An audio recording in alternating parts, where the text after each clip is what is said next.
आसमां झुक गई, ये ज़मीर उठ गई। आसमां झुक गई, ये ज़मीर उठ गई।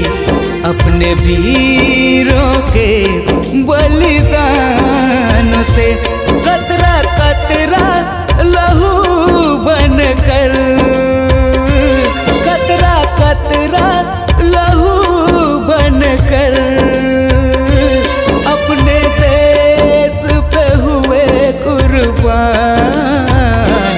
आसमां झुक गई, ये ज़मीर उठ गई।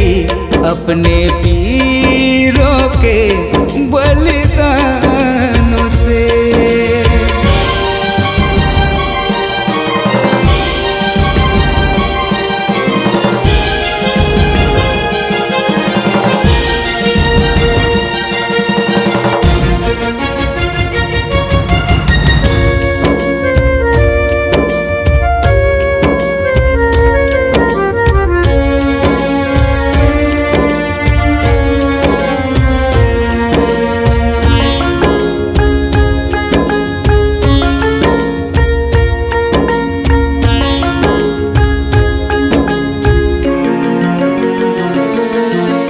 माँ मेरी तू उंगली पकड़ कर चलना मुझको सिखाया।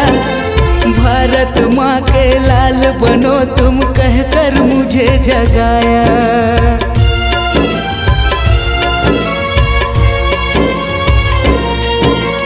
आजा माँ मुझे गले लगा ले, तेरा लाल मैं आया। तरस रही है बाहें मेरी, तड़प रही है काया। मैं जब भी जन्म लूँ माँ, मैं जब भी जन्म लूँ माँ, मुझे तेरा ही कोख मिले। आसमां झुक गई, ये ज़मीर उठ गई।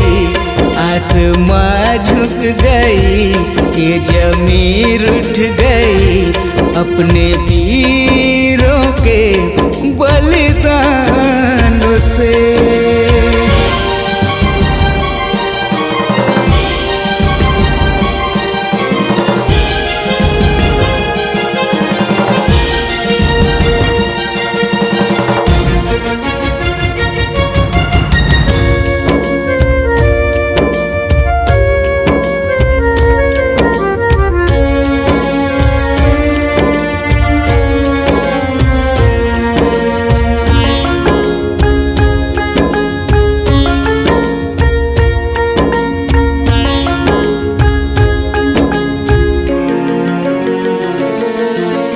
गम ना कर मेरी जीवन साथी, हर तकलीफ से लड़ना।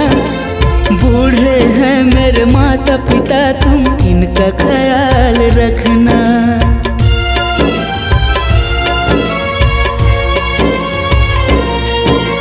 कैसा अभागा बाप मैं तेरा गोद में ना ले पाया।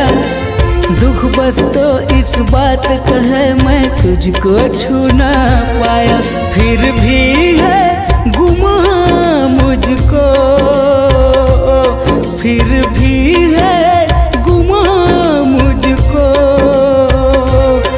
हूँ वतन के लिए फना मैं।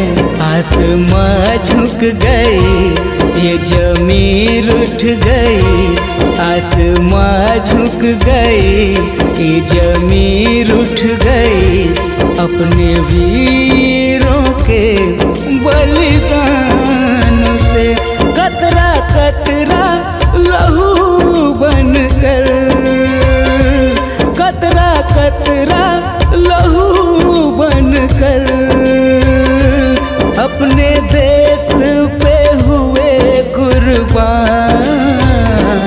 आसमां झुक गई, ये ज़मीर उठ गई। अपने वीरों के बलिदानों से, अपने वीरों के बलिदानों से, अपने वीरों के बलिदानों से। अपने वीर